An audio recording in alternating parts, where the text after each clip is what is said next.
Hello friends and welcome. I'm Sarah Liz and I'm back with a stepped up emergency card kit. We're going to make 3 cards today and I am super excited about these stand-up display cards. And on the third one, we're going to go a little nuts, right? And create a crazy double pop-up feature. And I promise it's not that hard. We are using kit 32. So this has a whole bunch of masculine sentiments with circles, the same ones without the printed circle, the rectangles, and our strip sentiments that come in 4 different fonts. And then there's an entire second set of sentiments for Father's Day. So again, it's circles, but without the printed circle, rectangles, and 4 sets of strip sentiment fonts. I love this kit. I have lots of men in my life who are very important to me and I have to make cards for them. And so this gives me lots of options for them. If you like these free printable kits, go ahead and hit that subscribe button and ring the bell to be notified every time there's a new free download.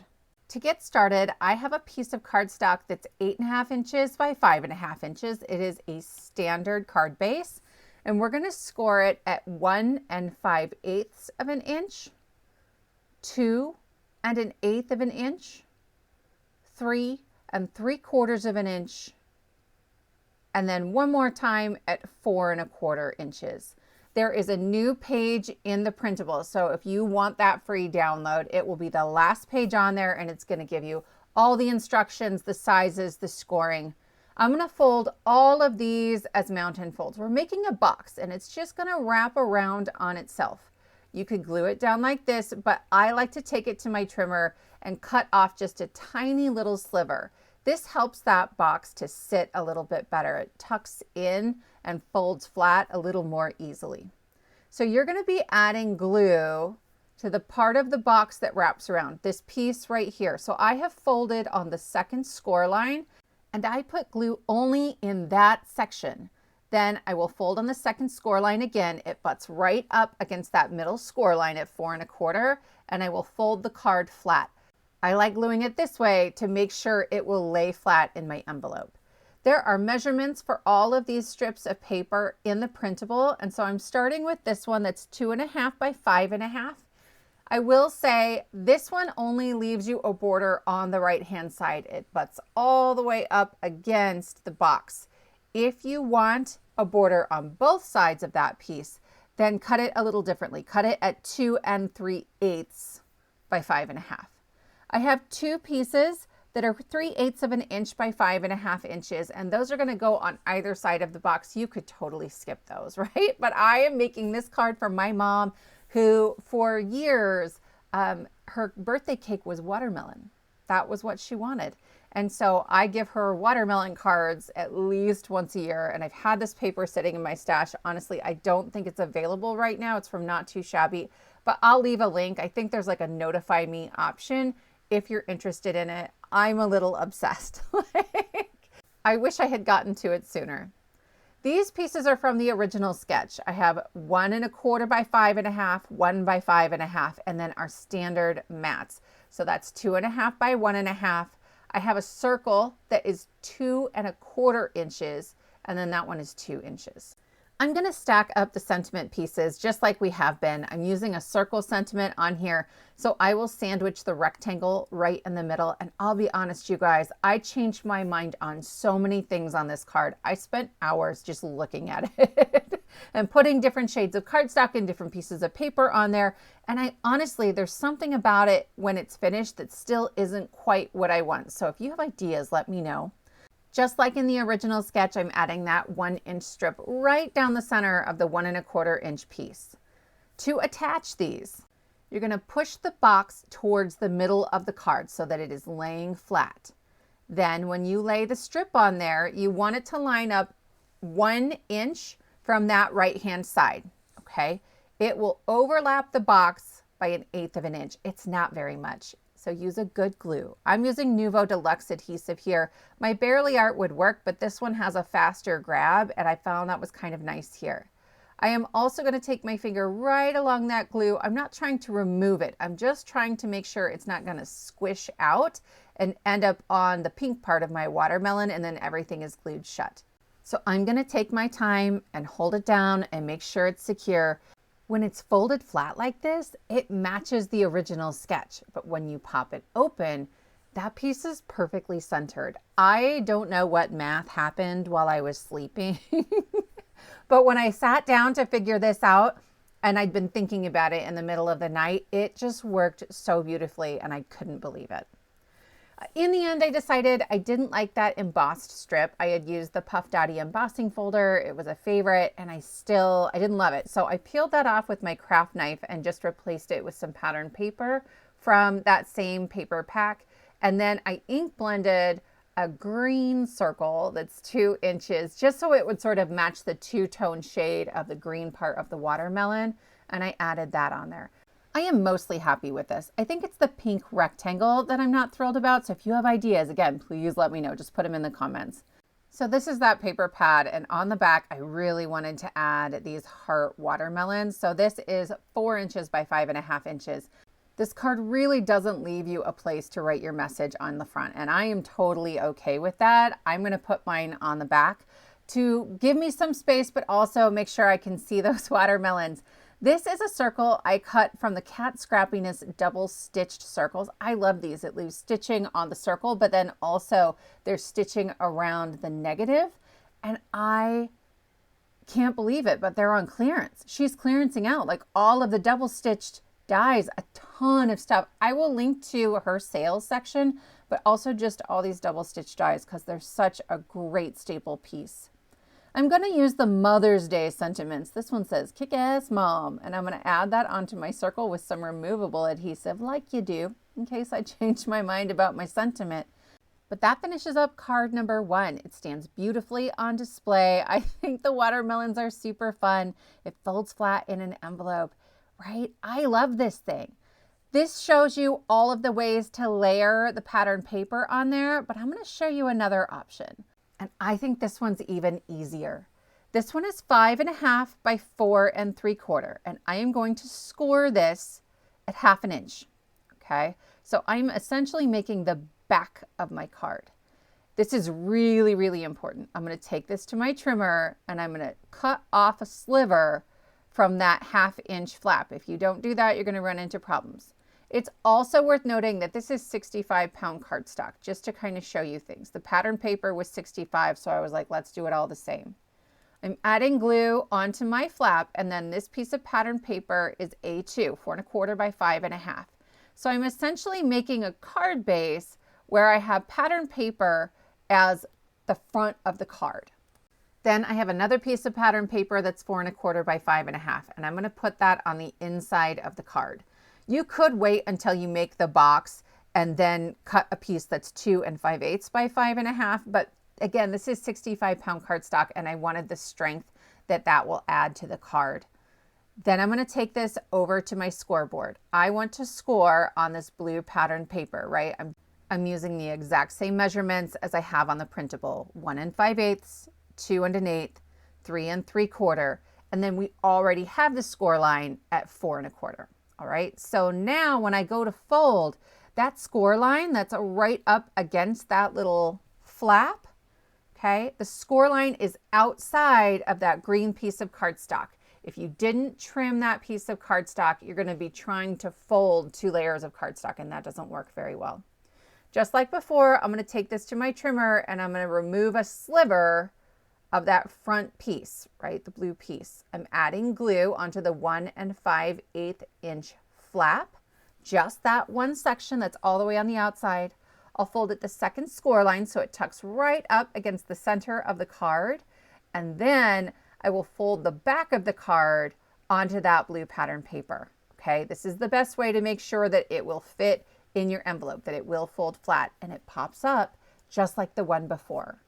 I'm keeping this really simple. We're using pattern paper. All of this came from the same pack, right? I struggled so much with the watermelon that I was like, just stick to the paper that came together. You'll know it goes together. I'm layering up my pieces again. I probably should have used a rectangle sentiment to show that to you guys, but I was just in the zone. And so we're going to use another circle sentiment. This one, I actually am putting the rectangle in between the 2 circles. Where before I tucked it all the way behind. Maybe that's what's bothering me on that other card. I don't know, you guys. I don't know. I am adding all of the pieces together before I add that strip to the box on my card, but we are going to add it the same way. I am pushing the box towards the middle of the card and folding it flat, and I will add a very thin line of glue on that box, right? Only on that far right hand side. Again, you only get 1/8 of an inch. If you are worried about the 1/8 of an inch, you could cut your largest strip at 1 3/4 of an inch and then just align it at 3/4 of an inch from the right hand side instead of the 1 inch that we're doing here. And it gives you a much larger space that overlaps the box. But I really like the look of this one. So I'm actually folding mine sort of back and forth both ways and noticing that because the blue box is thinner pattern paper, I needed to make sure I had the rectangle glued down really well, or it was a little flimsy. This is a piece from the favorites kit. I already had one punched out. Is it weird being the same age as old people? And I love that one. Here I have the double stitched rectangle from Cat Scrappiness, and you can see how on the outside you get that same stitching. This one's on clearance too. You guys, they're like half off. That's insane. I'm really shocked that she's getting rid of these, but it's perfect for the back of my card. I used some cream so it wasn't so stark white.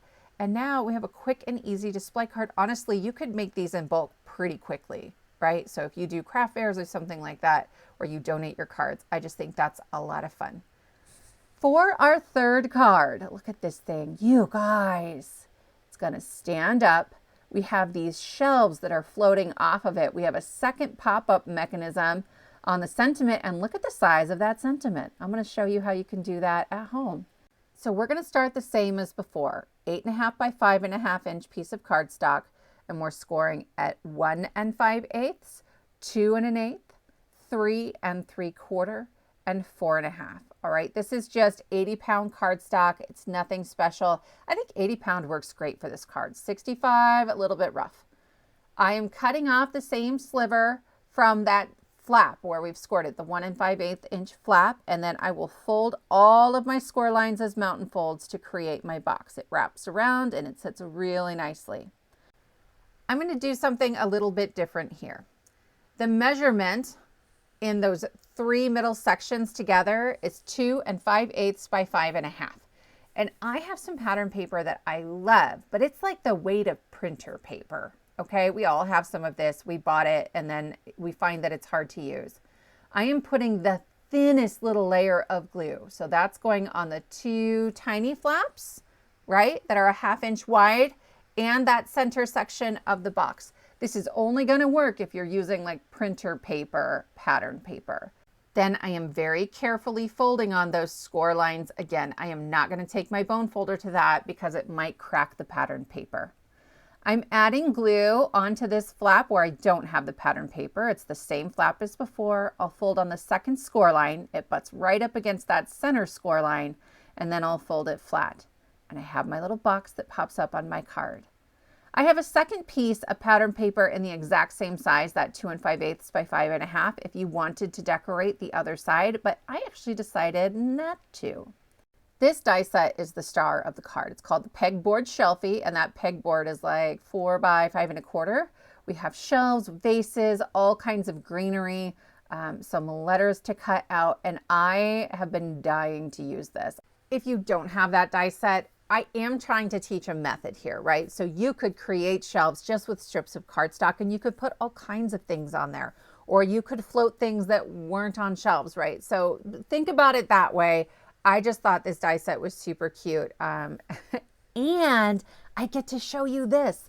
This wall hanging is in that die set, and it has a die to cut out like a sentiment to put on there, but it's way too small. And so I have tips and tricks for you. I also stole some books from this Karen Burniston die set. That's so cute. Look at that worm. These books come together really easily. So the sort of cover of the book just lays right on top of the white piece. But I've got a little bit of extra work to do because I'm going to put it floating in the middle of the card on a shelf. So I have a strip of cardstock that I did not measure. It is narrower than the books. I'm putting one book all the way at the top, and the other one I will butt right up against it. So I have extra white cardstock hanging out of the bottom. That's how I'm going to attach it to my shelf. I also added 2 just plain white pieces from those book dies on the back for stability. Then for all of the leaves, I'm going to layer them up. I'll show it to you once, but it's kind of boring. So just know I've layered up pretty much all of the leaves, especially if they're going to hang out in the middle of a shelf. For this one, I'm adding them to a very small vase. So I decided to cut the bottom off of those leaves so it fit better. I also have a tiny strip of cardstock that I did not measure that will sandwich between the 2 vases so I can attach it to the shelf. I am not great at arranging flowers and greenery, so I just went to the Trinity website and kind of looked at what other designers had done. Sam Olden's card is awesome, and I use that certainly for a lot of inspiration on like which pieces to put in which pot and what they should look like.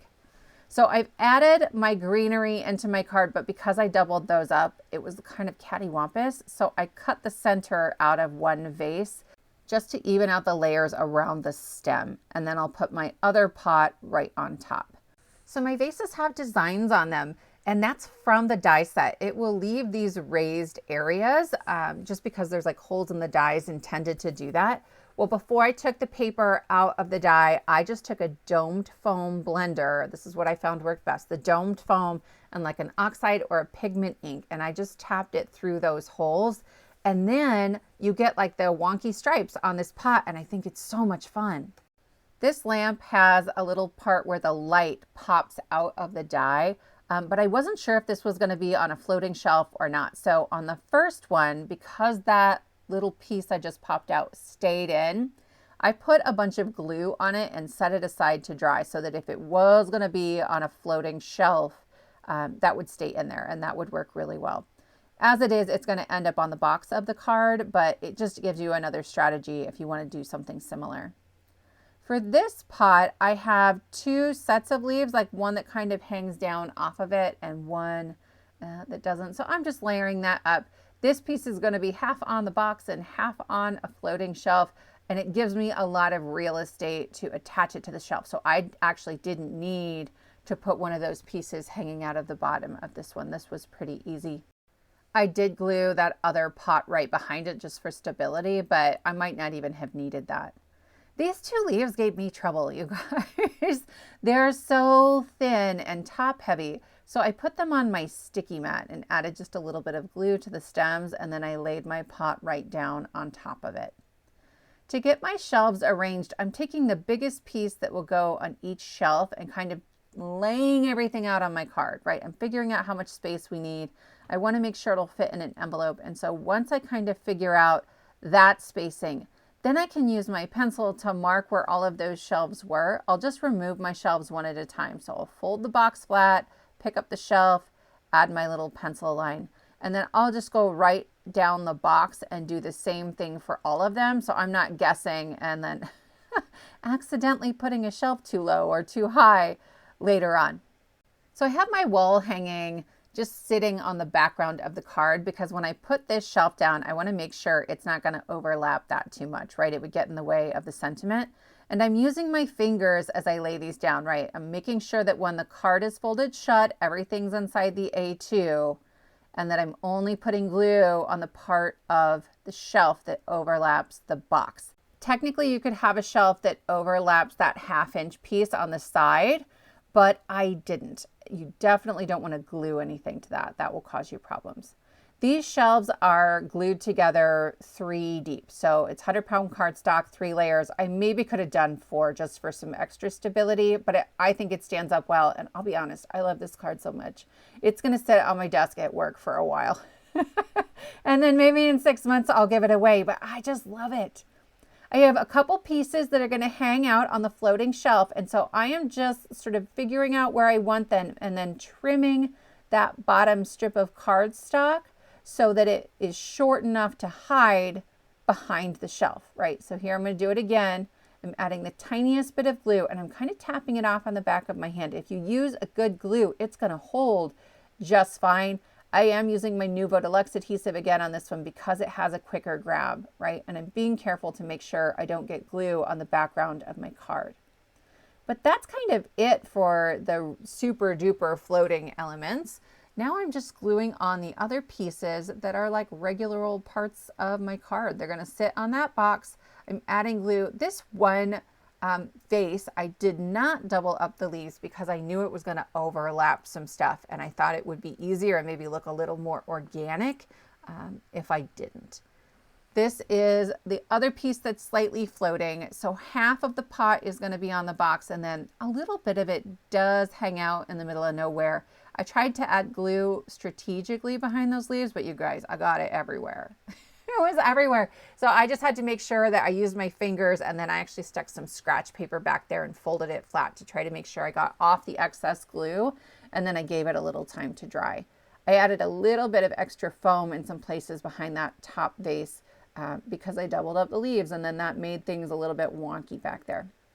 If you don't want to use a really small sentiment or this wall hanging, or you don't have this die set, you absolutely can use a standard emergency sentiment. So this is my 2-inch circle, right? And it fits perfectly right there. But I'm going to shrink my emergency sentiments. Huge shout out to Kristina H in the Craft Roulette after party last week. She showed me this and I am in love. I think this is so cool. So this is one of our free downloads. This is from the favorites kit. I will link it below and at the end of this video. And I don't even want the whole thing. So I'm going to come in and I hit print and I'm going to do custom pages. I'm going to do pages 7 and 8, but you could do any 2 pages in the kit. Just put a comma between them. Then down here, I'm going to move pages per sheet to 2. Do you see what that just did? Look at that. I have 2 sets of sentiments on one sheet of 8.5 by 11. It shrunk them. Yes, they are smaller, but I asked Kristina, I was like, are they still legible? She's like, yeah, and I agree, right? If you have a hard time with small fonts, you may not agree, but you guys, this is so cool. So I used the die that comes in this set to create a piece for the wall hanging, and I just cut out one of my smaller sentiments. Then I'm going to layer this thing up like crazy. I stacked 4 of these because we're going to create another pop-up feature. And that little piece at the top, I was very worried about. I did some ombre ink blending on this guy thinking that the sentiment was going to only be in the very middle, but that is not true. It covers up the whole thing. I'm going to add it with removable adhesive. So while this is on display on my desk at work, I can change that up.